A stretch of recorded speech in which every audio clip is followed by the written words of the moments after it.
Are you ready to bring your real estate game to the next level? My name is James Prendamano. I'm the CEO and founder of PreReal, and over the past 25 years, I've closed over $1 billion in transactional real estate. Each week, I'm meeting with outstanding investors, high-performing individuals, and visionaries operating in the real estate space. These are the people that are actually out there in the real estate game right now getting it done. This podcast aims at bringing anyone's game to the next level. This is the PreReal Podcast. Welcome, everyone, to the PreReal Podcast. We're joined today by Mike and Ligia Deaton. They are the founders of Deaton Equity Partners. There's a lot of common threads we're going to talk about in today's show. We actually took a program together, and we'll get into that and we'll explain. But they're apparently living the dream. It seems like, guys, you guys are pursuing your entrepreneurial dreams at this point, right? We are giving it our best shot. Yeah. Beautiful stuff. So real estate is not one of those careers that most folks just fall into. There's typically someone somewhere along the line that's led them into their real estate careers. But before we get there, can we talk a little bit about life before real estate? Yeah, love to. It's an important part of our story. So, I mean, life before this was probably what is common for most people out there. At least for me. Ligia's from Romania, so that's a very atypical life, and that's a whole other podcast we could get into. She grew up in Romania under a dictator and communism until she was 14 and all of that. But at least for me, I grew up pretty standard American upbringing, or at least for my demographic. I wouldn't say we were probably lower middle to middle class. I never really lacked for anything. Had a lot of friends, grew up. It was my parents stressed, get good grades, go to university, get out, get a job, work, retire, all of that. And so that's what I did. I went to university.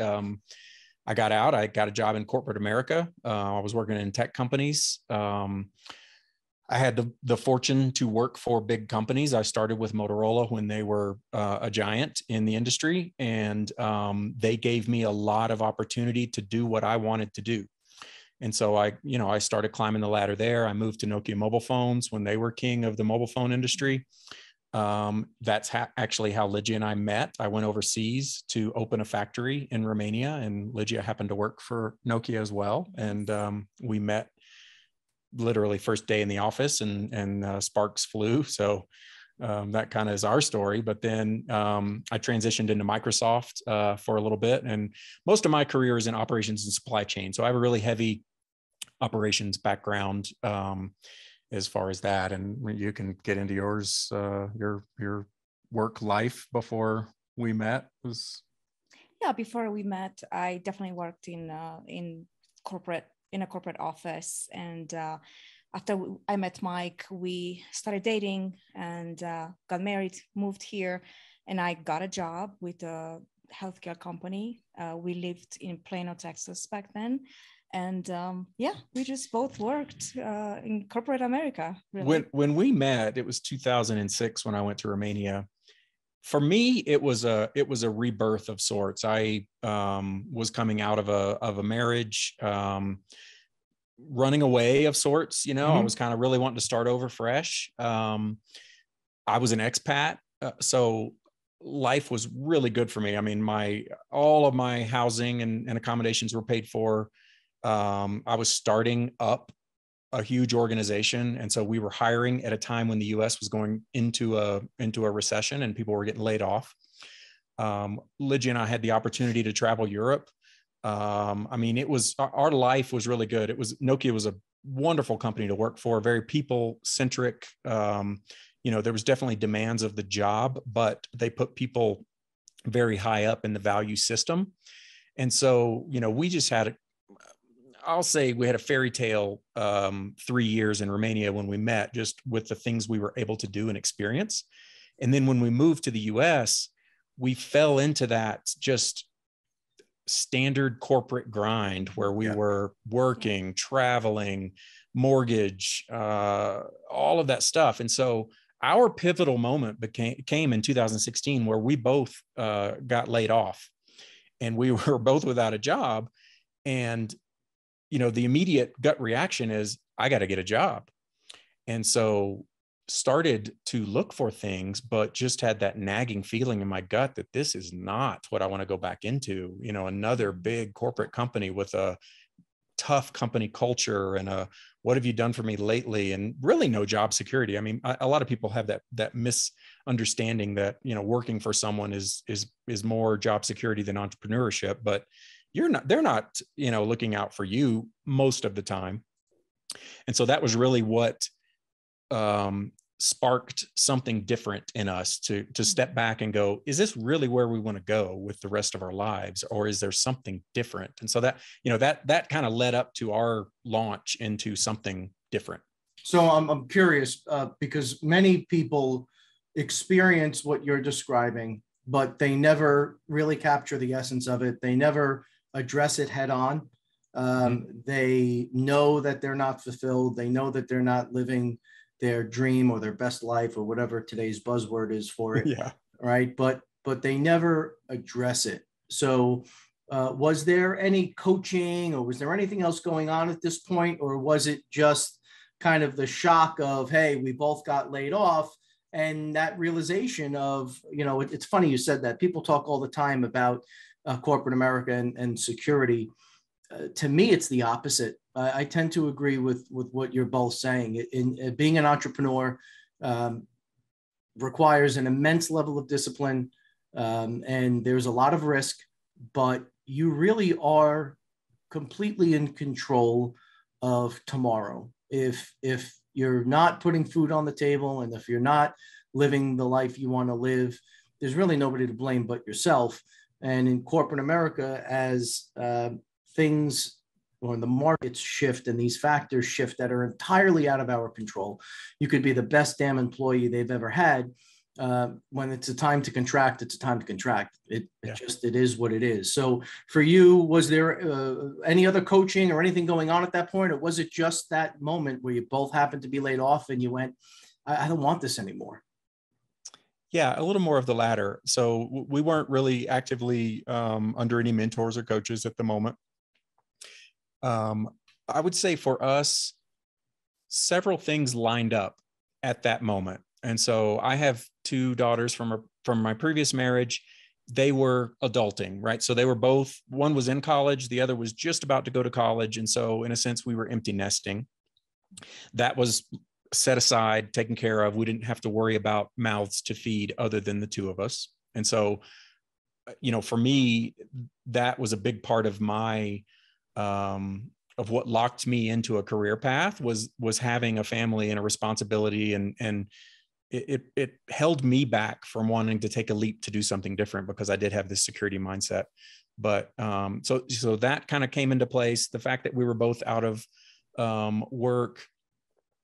Rewind a year or two, we had revisited Robert Kiyosaki. You said everybody's got somebody that kind of launches them into real estate. Well, in a sense, you know, he was for us. We revisited a few of his books, and it was all about cash flow, getting into the entrepreneur side and the investor side of the quadrant, and all of those things. So a few years back got me thinking about what could we do to generate just cash flow so that we didn't have to work for a salary so much.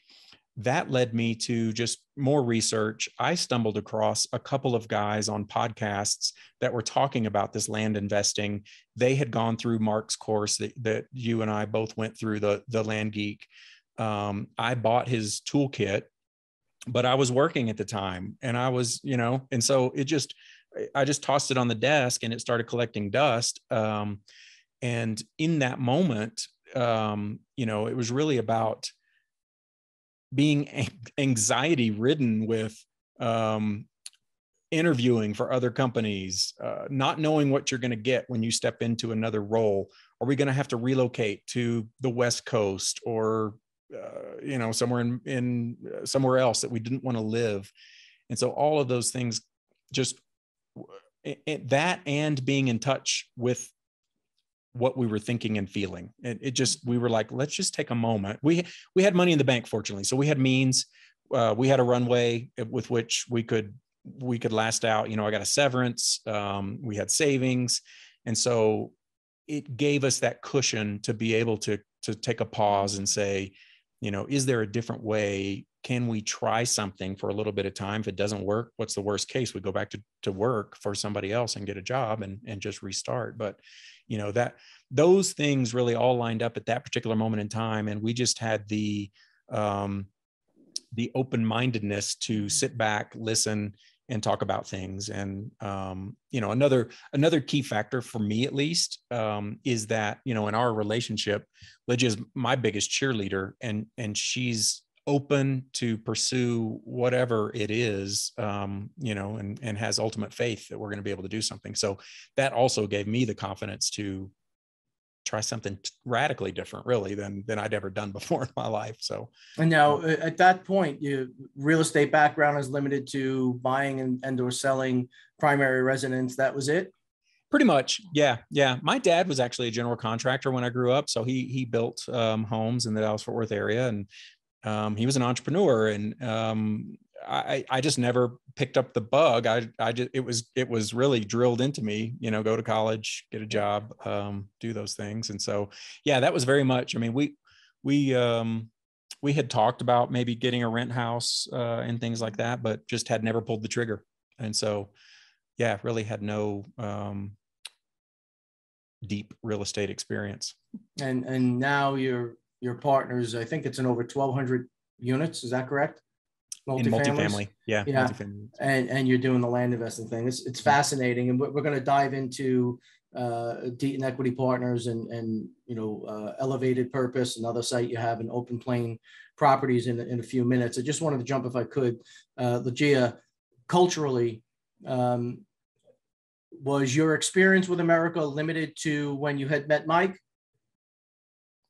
Yes, pretty much. So, and I worked as a au pair when I was, I think in 2005, I worked as an au pair for a family in Florida. And I'm always fascinated by these types of chats. Was it, as you came to America, was there really that feeling of land of the free and opportunity? Is that real? Like, was that yes. Really what it is? It is. But I also was, I also looked at from outside a little bit. I was detached because I wasn't really back then totally immersed in the culture. Mm-hmm. But it was, yes, I had that feeling. And this particular family I worked for, they were entrepreneurs, and they all the time were talking about what can we do? What can we invent? What could be the next thing that we do? They were thinking all the time, talking all the time. So I was kind of surrounded by people that wanted more, or wanted to just be more and have more than just what they have. And those opportunities just didn't exist for you, correct? No. So it's amazing. It's fascinating that we. And one thing that I wanted to add when Mike said, for me, it was easy I have a risk. My risk tolerance is a little bit higher because we used to live paycheck to paycheck. Yeah. And I don't have to, I didn't grow up I didn't develop myself as a person that needed a lot. So for me to jump and take this leap of faith and try something new, even if we fail, it wasn't a terrible idea at all, because I didn't need that big cushion. I just, I'm used to, living from paycheck to paycheck. It's remarkable, the excuses and the reasons that we all create in our minds to not act and to get that refreshing perspective where you just genuinely don't have that opportunity in other places. I think we forget how blessed we really are to be here and the opportunities that we have in front of us. So you guys have kind of this moment where you've had about enough, although it sounds like Motorola and some of these other companies were pretty good to you, and you had flexibility and you had freedom. but it was time to take control of your destiny, if you will, in a more meaningful way. How do you go from that to 1,200 units, right? Like that's a heck of a leap. So let's talk a little bit about what happens next. Sure. Yeah. So, I mean, in that moment, we really took a moment to listen and explore our values and what we wanted out of life. And really what it all boiled down to was time. You know, we wanted time with each other. We wanted time with our families. We wanted time to do things that we wanted to do, which for us, it's a lot about having experiences. It's traveling, being outdoors, and doing things. And so, you know, we wanted to start our own business, and we wanted it to cash flow.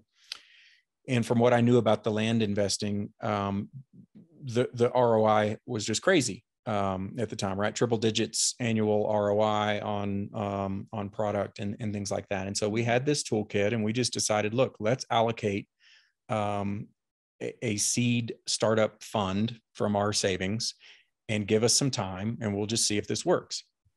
And so, you know, to get from there to where we are today, there's some general themes, and you touched on one earlier, but, you know, we knew that we needed mentors and coaches.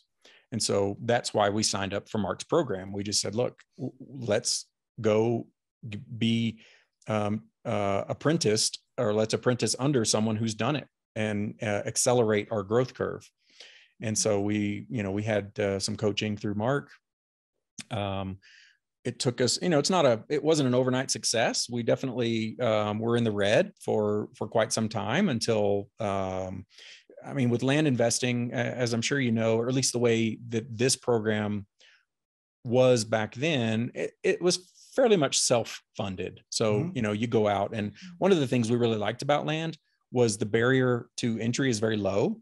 And so, you know, you can buy properties for hundreds of dollars.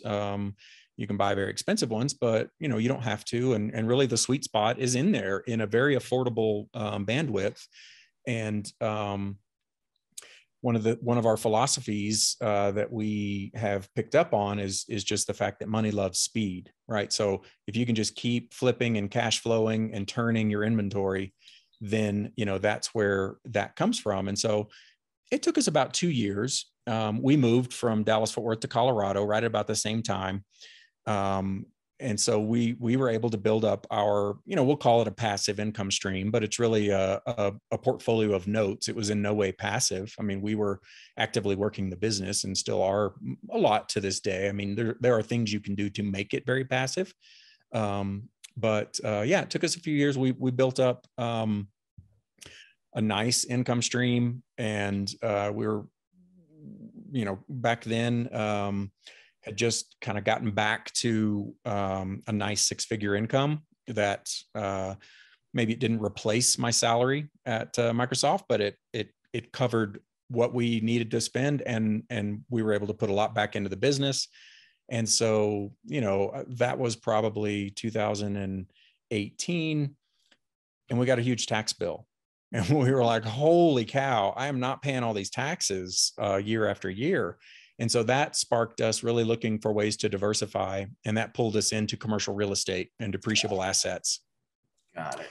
And so same thing there. We just said, okay, well, if we're going to do this, let's find a program, a mentor, a coach. I mean, when we started, we were thinking about, okay, a duplex or a fourplex, more recourse type loans, if you will, to do things. And I started doing a little bit of research, and almost everything I looked at, people were transitioning out of that into larger scale syndications, just to get the scale. Because, you know, when you step back and you think about buying a bunch of rent houses or duplexes and getting $200 or $300 a month in rent, in order to stack those up and make anything substantial, it takes quite a bit. And so we just said, okay, well, let's shortcut the process and go right into syndications. And so we started shopping around for, you know, who would we want as a mentor? And same type of formula. We started up our another arm of our company and focused on multifamily syndications. We found a group that allowed us a lot of flexibility to be able to deploy our capital, to be able to join as general partners on deals right away, rather than, you know, some groups are a little more hierarchical about their process, where you have to, you know, just start at one level and work your way up and network and find things. We wanted something a little bit different. And so, you know, that has enabled us to much more quickly join deals as partners. I would say last year, 12 months or so, we've been sponsoring our own deals. So we're out there finding deals in addition to raising capital and bringing investors in deals, which is a lot of fun, because, you know, it's great when people are making a lot of money these days in multifamily. Just, I mean, you know, rents are crazy, valuations are going up, things start to cool down a little bit, but you know, things have really been good. So it's great to bring family and friends into deals and have them feel the power of cash flow and good returns, and a little less risky than the stock market, at least these days, and things like that. And so, yeah, I mean, that's largely our formula, was just find good network, right? Your net worth is good as your network. And so we're joining groups, networking with people. Huge lesson learned for us is exactly that. Make sure you know who you're partnering with, because, you know, regardless of looking at a deal on paper, if the people running the deal don't know what the heck they're doing, you're not going to get the returns that are on the piece of paper. So, you know, we're very selective about who we agree to partner with and which deals we join. But, you know, the power of good networking and coaching and finding people that can help shortcut and accelerate your process has just been invaluable for us. So, yeah, it's everything. You know, I've personally closed over $1 billion in transactional real estate in my career. I've been in real estate my entire life. Nice. But as I started to explore, you know, there's kind of this business as a way of gobbling you up a bit. And, you know, I had my head down doing deals for so long that I really didn't pay much attention to what was on the side, right? I just was focused and driving forward. And through the podcast, which for me was like my worst nightmare, trying to speak in a public way, and the show ended up picking up steam, and we've got listeners in 60 countries and things I never dreamed would happen. Yeah. This was an experiment for me to just try and push my boundaries a bit and to get more comfortable. I started to meet this amazing network of folks like you that have, you know, jumped into the real estate game in one way or another. And I've learned so much from the folks that I've met. And Mark, someone who came on the show, and, you know, he's going to talk about land.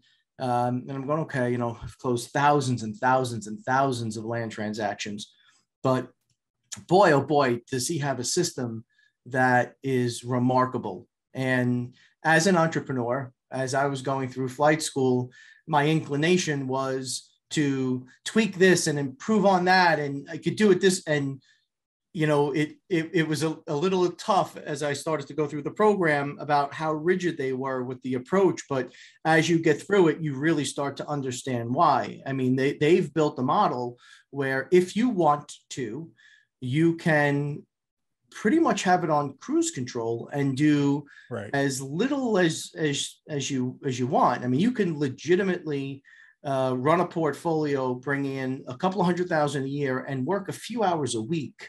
Right. Legit. Yeah. And it was so foreign to me, in spite of all of this deal experience, that you can go out and buy properties for $400, $600, $800, $1,200 a piece. Yeah. And, you know, they've got a kind of a secret sauce, which I'll leave out, you know, for those who are interested, they could certainly check out the Land Geek and Mark's site. But they've got a formula for contacting and negotiating these deals. And man, it's exciting, you know, when you start getting those responses and the letters are coming back and the calls, and people really are looking to just unload this land at 25% of the market value. I was shocked, to be honest. Yeah. We were too, quite frankly. I mean, and anybody, you know, there's a saying or a maxim or whatever, right? When anytime you want to venture out and do something, your circle of friends and your network, more often than not, will think you're crazy, right? They're kind of like this. Well, this was even exponentially greater than that. People are like, "You're doing what?" Yep. Like, okay, well, and now, we have people approaching us wanting to join in with us somehow. Like, hey, can we get in on your deals? Can you show us how you do what you do? And those kind of things. But yeah, we were skeptics at first. And that's why we gave ourselves, a finite amount of time and a budget. And we went in, and it took some time. I mean, our first deal, it took us about 6 months. Yes. We bought inventory. We just were having trouble selling it and reselling it. And, but yeah, those letters come in, and it's astounding sometimes. I mean, we've had people literally give us their property and just say, if you'll figure, and we try to be problem solvers for people. Like if they have issues with probate or, their paperwork's not quite ready or whatever, we try to step in and solve that problem for them with the county. We're by no means experts, but we can find answers. We can do things, and, you put in your sweat equity, and it's worth a lot to people. And so, there are people that just are tired of paying taxes, or their spouse passed away. They were going to do something there, whatever. There's all kinds of stories out there, but yes, it's amazing. I mean, there's no shortage of hate mail as well for insulting people with your low ball offer. But, you take your lumps and look, I've rationalized this perhaps, but I feel that for every negative response, we really are solving problems for people. There are people that don't have a pathway. They don't have the time, the expertise, the knowledge, whatever it is, to get out from underneath that delinquent tax situation or whatever it may be. They just want to be done with it. And they're very happy to receive that letter. It's my favorite part of the day, honestly, is to get the mail and to kind of, flip through the bad addresses to get to those few that are responses. But it's again, an amazing program. I could not speak highly enough about it. And when I was on your website doing some homework the other day, I noticed on your land site, you had some stuff in Castilla and where we just did a bunch of stuff in Alamosa. And I went, oh, okay. Nice. Yeah. I recognize some of this verbiage. I think we may have been in the same program together. So. yeah. Good stuff. We've played around in a lot of different counties, and we love the mountains. We love pine trees, and we gravitate towards a lot of Colorado properties is where we do things. And then, northern New Mexico and Arizona and stuff. It's a lot easier to sell a property when you're passionate about it than it is like West Texas dirt or something. It's hard, but I will say we have never gotten stuck with a piece of property, and we've always made money.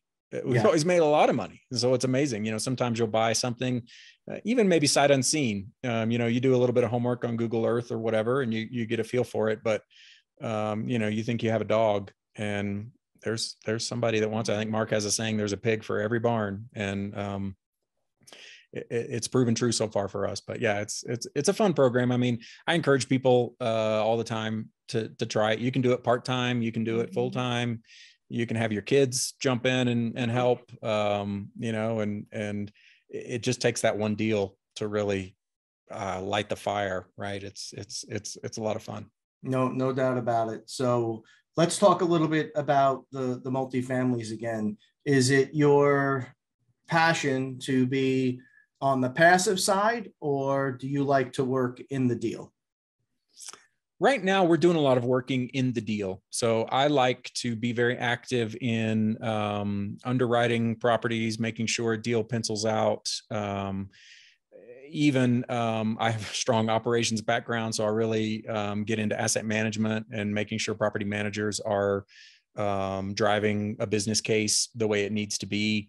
And so we find ourselves also, from an investment, we're raising equity for deals as well. So yeah, we're very active right now. It's not the long-term goal. I mean, obviously, I don't want to retire in the traditional sense where you kick back and you're playing golf and sitting on the couch or whatever. I mean, I like I like business. I like deals. I like being involved. I envision something a little bit different down the road, a few more buy and hold type properties that can cash flow longer. I mean, when we got into multifamily, I think because of the mental path we went down, where we were talking about duplexes and smaller deals, we had a buy and hold mentality. And once we got into the world of syndications, we figured out pretty much nobody's buying and holding. It's all the 5 or 6 year business model,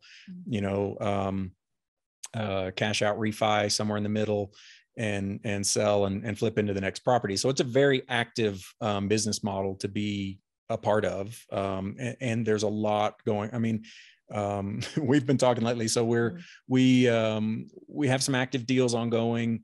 We have a deal that we're working to close here in the next few weeks, and it's stressful. I mean, you're trying to pull money in, you're getting the equity for one deal. Interest rates are going up. A lot of the bridge debt's variable right now. And so, you've got to figure out how to rescue your business plan. And fortunately, rents are going up, far exceeding a lot of things there, which is actually contributing to the interest rate problem. But, it's all good. I mean, we love it, and we're able to work at our own pace. And here about 7 months ago, we bought a place in the mountains of Colorado. So that's where we live now. And we laugh almost every day that it's, we're living in a vacation home. I mean, we sit out on the back porch and look at pine trees. We've got deer, turkey, fox, just literally bears in the backyard. Bears. Yes. Ligia doesn't like the bears. But so we're very active. I won't say I'm a control freak, but I like to be in control, and I like to have a say in what's happening. We are also passive investors in deals. I mean, I love passive investing, and, at some point that's probably where we'll be some hybrid in there.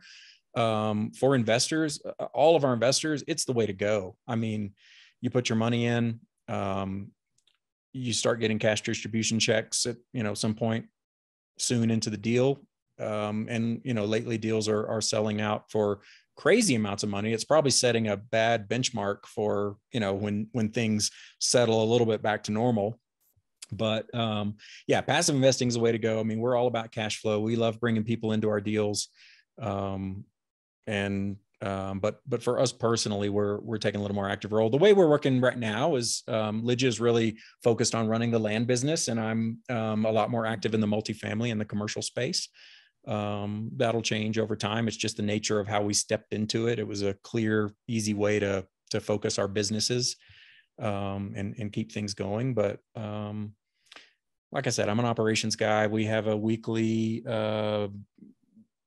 planning meeting to plan out the week. What are the targets? What are the goals? We have a daily touch base meeting in the morning where we're kind of, we have a great working relationship, which is another, wonderful aspect of our lives, in that we complement each other very well in terms of the skill sets. I like to take a more strategic, longer term planning view. Ligia's down in there, chasing actions, working things that need to be done. It's a beautiful blend, both personally and professionally. So that's amazing. I mean, congratulations on the success in both areas of life, because it is so important. You had said something earlier that I had made a note and I wanted to revisit.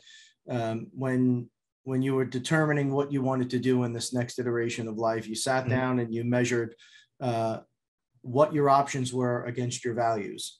And something that is so seldom done. I think many wouldn't even understand what you mean by that, like literally having your values, right? And at least I have them written out, and I understand what they mean to me and what the priorities are. And I found when it comes to decisions that in the past I've agonized over and I was unsure of, and I didn't have full confidence, when you weigh them against your values, it provides a lot of clarity, for me at least, a lot of focus, and it has made my decisioning far easier, and it's made more harmony, if you will, in my life, because for a long time, as I had said, I was head down, and home life was in conflict with work, right? Working 7 days a week, 14-hour days, constant grind. it is impossible to not bring some of that nonsense home.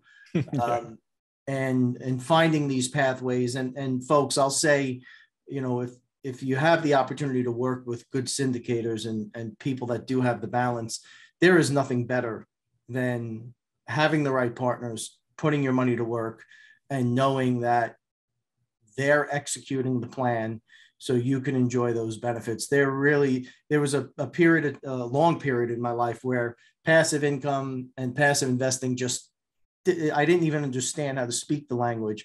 But boy, is it a blessing when you hit on those partners and people you connect with and people you have shared values with that are looking after your money like it's their own, because in many cases it's together. And it's just a beautiful opportunity. Yes. Yeah, as well. And if I can just add on to that, one of the things that drew us into multifamily in particular was the fact that you are, in most cases, and we do a lot of value add type investing where we're going in and upgrading a community, you're touching a lot of lives in bringing better living conditions into those properties. And so, it's like a win-win all the way around when you're bringing investors in, they're making a great return on their investment. You're fulfilling and bringing better living conditions to a property that's been run down, and all those kind of things. And so that's really one of the things that anchors us into multifamily, as opposed to self-storage or some other type of models. But that's one of the things that we decided to step, because we were trying to decide, which of the commercial asset classes, which one do we want to step into, and that was one of the deciding factors for us, was just making a difference for investors and for a community. Yep. No doubt. The active side of the business that you seem to be drawn to certain elements of, are you picking just specific geographic areas that you want to invest in? Are you in multiple states? What does that look like for you? Yeah, so we aren't selectively limiting to particular markets. We are open to any market where the underlying fundamentals are strong in terms of the growth, the employment, just the macroeconomic factors, the landlord friendliness or not, the kind of the typical things. We have deals currently in Texas and Iowa. We look here in Colorado. We're about 20 minutes west of Colorado Springs. We love that market. So as a nature of having to focus, we are only looking actively in a few markets. But we have partners that look everywhere, and opportunities come about. And so I'm not ruling out many markets. There are some markets that you just rule out. I mean, it's the nature of things. I don't the factors don't work in certain things. But yeah, as a course of just having to focus, there's only so many brokers that you can form a really good relationship with.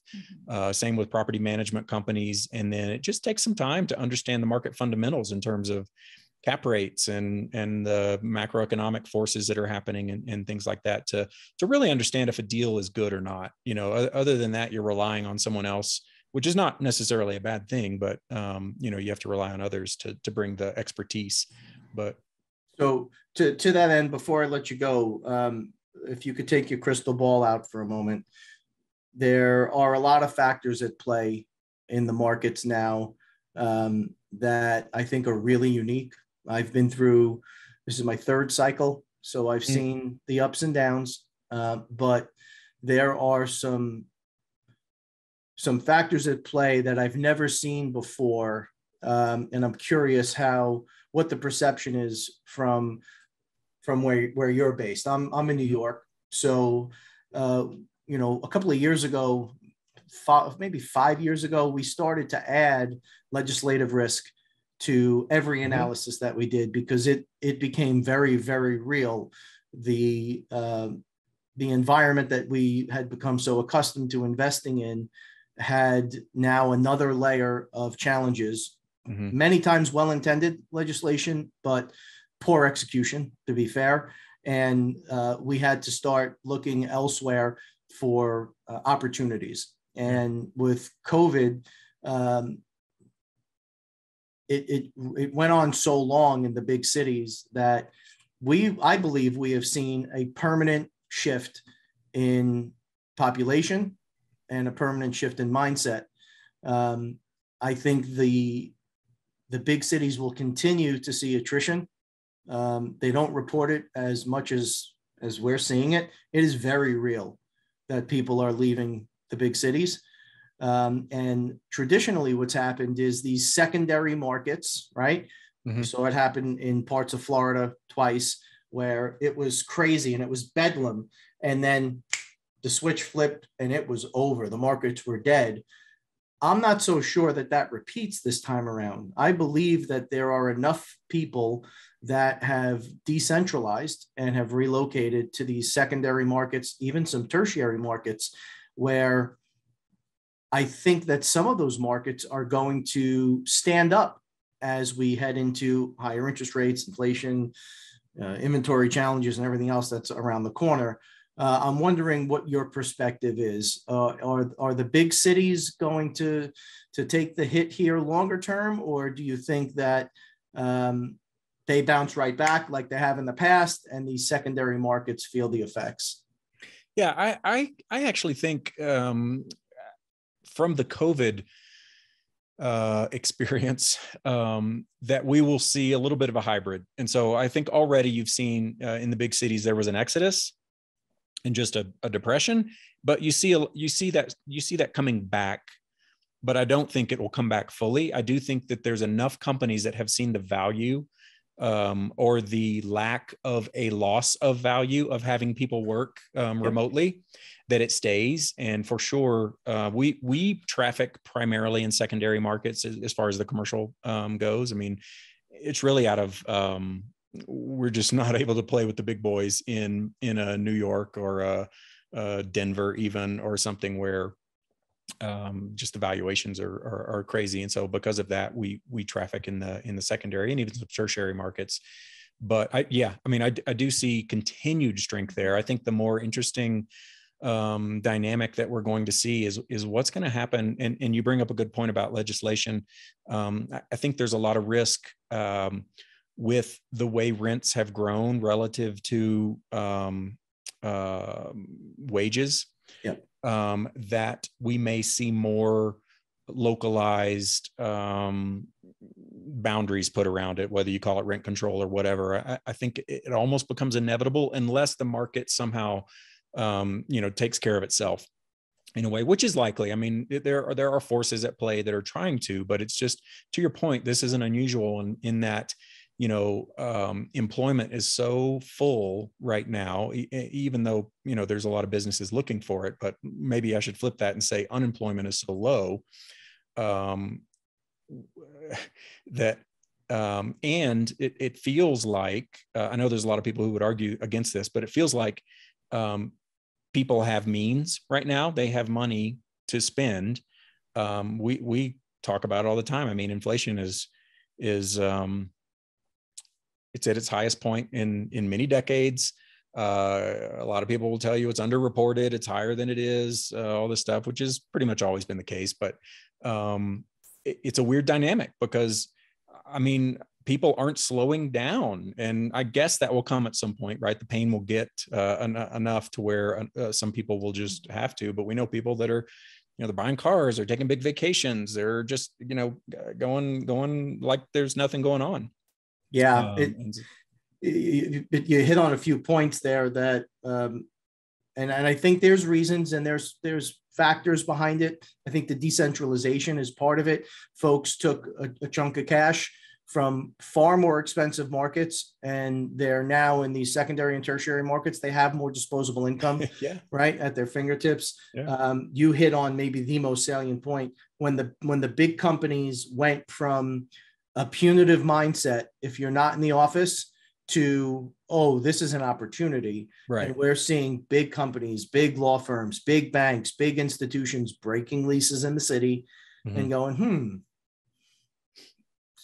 25, 30% discounts to salaries, none of the issues in the workplace anymore. Yeah. Hey, okay, that works. And when I saw the big funds shift and start buying thousands of single family homes, which is something I'd never seen before either. And I think in part because of exactly what you talked about, I think their legislation is right around the corner in a lot of these markets to keep, look, we have a housing crisis in this country any way you cut it, right? Rent is too damn high. There's not enough housing units.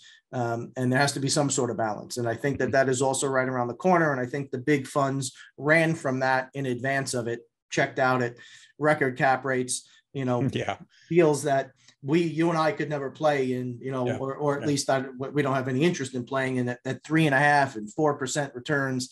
But that's where these big dogs were trading. And we saw a lot of them head for the hills and traded in for the single family. So I thought that was another telling sign. But I think you guys are spot on. I think that there's still a good bit of runway ahead of us, some great opportunity out there. I love the conversation today, guys. Where is the most convenient place, or if people want to connect with you, where are we pointing them to? We put a landing page on our website at Deaton Equity Partners/freedom. And we tried to make it just a one-stop shop. So we have our contact info up there. We have a couple of publications that you can pull down if you're interested in land. We have a little bit of a primer, which has some links to people that have training programs, a quick high-level process on how that whole thing works. We've got a bit on commercial real estate and how to get into passive investing. All those kind of things are right there. So we just make it easy for people. You can go there and then leap wherever you want to go. Well, as always, the links will be below, folks. Mike, Ligia, thank you so much for a wonderful conversation and best of luck. Yeah, thanks, James. Thank it's a pleasure. So much for having Thanks. As always, everybody, please stay safe.